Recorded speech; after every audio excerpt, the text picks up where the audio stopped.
Yang pertama, Nabi Muhammad SAW memberikan apresiasi yang tinggi kepada setiap insan beriman yang telah menyempurnakan puasa Ramadan dengan memberikan satu tambahan 6 hari puasa lagi, yang dengan 6 hari ini nilai keseluruhannya menjadi puasa yang setara dengan 1 tahun penuh. Ini rumusnya bisa didapati dalam Quran surah ke-6 Al-An'am di ayat 160. Ketika Allah Subhanahu wa taala memberikan keutamaan khusus, keistimewaan spesial untuk Rasulullah sallallahu alaihi wasallam yang diperintahkan untuk diviralkan kepada umatnya, bahwa man jaa bil hasanati falahu asyru amsalihha. Siapapun insan beriman yang mengerjakan satu perbuatan baik bernilai ibadah, maka di sisi Allah tertuliskan nilainya 10 kebaikan.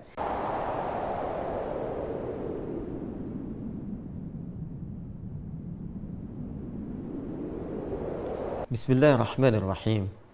Assalamualaikum warahmatullahi wabarakatuh.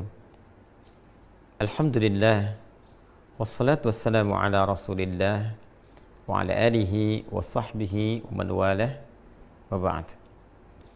Saudara-saudariku dimanapun Anda berada, alhamdulillah mengucap syukur kepada Allah Subhanahu wa ta'ala. Kita semua insan beriman khususnya telah menyempurnakan rangkaian ibadah selama bulan Ramadan tahun 1443 Hijrah khususnya, bahkan telah menunaikan pula salat Idul Fitri dan berbahagia di hari raya yang tentunya akan mengumpulkan banyak memori baik di masa kini pun demikian untuk masa yang akan datang. Lebih dari itu, ada sesuatu yang sangat istimewa masih di rangkaian bulan Syawal. Bila hari pertamanya kita menunaikan salat Idul Fitri, bercengkrama dengan keluarga, membangun silaturahim yang erat, maka dari sejak hari keduanya sampai dengan akhir bulannya ada bentangan yang sangat istimewa yang hanya terdapat di bulan Syawal, dan langsung informasinya diberitakan oleh Nabi sallallahu alaihi wasallam. Sahabat Abu Ayyub Al-Ansari menerima informasi penting dari Nabi sallallahu alaihi wasallam yang kelak informasi ini akan dicantumkan, dirangkum oleh Al-Imam Muslim dalam kitab sahih beliau nomor hadis 1164. Qala Rasulullah sallallahu alaihi wasallam. Informasi disampaikan oleh Al-Imam Muslim mengambil sanad riwayat yang tersambung pada sahabat mulia Abu Ayyub Al-Ansari radhiyallahu taala anhu. Beliau menyampaikan, satu kali Rasulullah sallallahu alaihi wasallam pernah bersabda, "Man shama Ramadhana thumma atba'ahu sittan min Syawal," atau di riwayat lain bisittin min Syawal, fakana kasyami dahri. Siapapun insan beriman yang telah menyempurnakan puasa Ramadan, kemudian dia ikuti itu dengan menunaikan puasa 6 hari yang berlangsung di bulan Syawal, maka nilai puasa gabungan antara Ramadan yang sebulan itu plus 6 hari yang ditunaikan di bulan Syawal ini, digabungkan keduanya nilainya sama dengan puasa selama 1 tahun. Masya Allah, sebulan ditambah 6 hari itu punya nilai yang setara dengan 1 tahun. Ada 3 hal penting yang dapat diulas dari keterangan hadis ini. Yang pertama, Nabi Muhammad SAW memberikan apresiasi yang tinggi kepada setiap insan beriman yang telah menyempurnakan puasa Ramadan dengan memberikan satu tambahan 6 hari puasa lagi, yang dengan 6 hari ini nilai keseluruhannya menjadi puasa yang setara dengan 1 tahun penuh. Ini rumusnya bisa didapati dalam Quran surah ke-6 Al-An'am di ayat 160. Ketika Allah Subhanahu wa taala memberikan keutamaan khusus, keistimewaan spesial untuk Rasulullah sallallahu alaihi wasallam yang diperintahkan untuk diviralkan kepada umatnya, bahwa man jaa bil hasanati falahu asyru amsalihha. Siapapun insan beriman yang mengerjakan satu perbuatan baik bernilai ibadah, maka di sisi Allah tertuliskan nilainya 10 kebaikan. Setiap satu pekerjaan mulia, satu ibadah, nilainya sama dengan 10 di sisi Allah Subhanahu wa taala. Jadi, kalau ada yang menunaikan puasa Ramadan sempurna selama sebulan, maka dikalikan 10, singkatnya senilai dengan 10 bulan. Bila kemudian 1 bulan 30 hari dikali 10 sama dengan 300, dan 6 hari dikalikan 10 sama dengan 60, 300 tambah 60 menjadi 360 hari. Bukankah ini akumulasi jumlah kurang lebih selama 1 tahun? Maka nilai fantastis ini diberikan oleh Allah Subhanahu wa taala sebagai hadiah untuk umat Nabi Muhammad sallallahu alaihi wasallam melalui kemuliaan Rasulnya. Puasa 1 bulan Ramadan plus 6 hari Syawal nilainya sama dengan 1 tahun penuh. Yang kedua, ini yang paling penting juga untuk dipahami, bahwa teknis penunaian puasa Syawal ini diungkapkan dengan kalimat thumma atba'ahu sittan.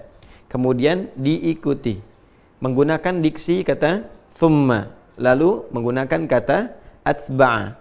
Ini memberikan kesan kepada kita bentuk umum dengan 2 pemaknaan. Bisa berurutan, bisa juga berselang. Karena kata thumma itu memberikan kesan jeda yang bisa berurutan secara langsung atau diselingi oleh satu kondisi, kegiatan atau peristiwa yang lain, tapi tetap diikutkan dalam frame yang sama. Artinya, penunaian ibadah siam sunnah di bulan Syawal ini selama 6 hari itu bisa dilakukan dengan 2 cara. Bisa berurutan, berangkai bersamaan, hari kedua, ketiga, keempat, kelima, keenam, ketujuh di bulan Syawal. Jadi sejak dimulai dari hari kedua boleh puasa. Kalau ingin langsung berurutan, ketiga, keempat, kelima, keenam, dan hari ketujuh, 6 hari. Jadi selesai kalau dikerjakan berurutan di hari yang ketujuh di bulan Syawal. Karena hari pertama haram hukumnya berpuasa. Namun jika ada kondisi yang menjadikan tidak memungkinkan dilakukan secara berurutan, maka boleh. Misal diselang dulu selama 1 hari, 2 hari, atau berdasar kondisi tertentu. Boleh jadi hari kedua masih ada pertemuan keluarga. Masih banyak hidangan-hidangan yang dipersembahkan. Kadang kunjungan ada makanannya. Maka sunnah yang terbaik adalah tidak berpuasa. Karena sedang suasana bahagia, kemudian dijamu, dan sunnahnya kita membatalkan makan bersama. Itu yang didahulukan. Nanti ada jeda-jeda berikutnya yang boleh jadi kegiatannya lebih longgar, lapang, tidak ada jamuan-jamuan tertentu, maka bisa dilakukan, boleh, silahkan. Hari pertama misalnya kita tidak berpuasa, hari kedua kita mulai berpuasa, hari ketiga jeda misalnya, keempat jeda, kelima berpuasa. Yang penting ada bentangan waktu sebulan untuk ditempuh guna menyempurnakan 6 hari puasa Syawal ini. Yang ketiga, persoalan fikih yang juga tidak kalah penting. Bagaimana bila ada yang masih memiliki utang qadha? Biasanya kasus ini melekat kepada muslimah yang datang haidnya dalam masa Ramadan itu misalnya, yang kemudian menjadikan puasa Ramadannya mendapatkan kesempatan qadha, seperti dipesankan di Quran surah kedua Al-Baqarah ayat 184 itu. Maka jika bertemu qadha yang sifatnya wajib dengan yang Syawal yang sifatnya sunnah, adabnya didahulukan yang qadha. Memang betul qadha ini masanya lebih panjang, ada kurang lebih 11 bulan mendatang, dari mulai Syawal sampai bertemu nanti dengan bulan Sya'ban berikutnya. Tapi penting diingat, kita tidak bisa menentukan kapan ajal itu akan tiba, kapan ajal datang. Karena itu daripada pulang kepada Allah membawa status berhutang, lebih baik selesaikan qadhanya.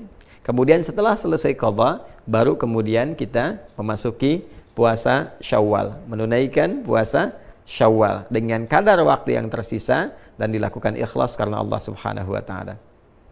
Bagaimana Ustadz kalau saya mengqadha dan tidak mendapati lagi sisa waktunya untuk Syawal? Maka tanamkan keinginan kuat untuk melakukannya.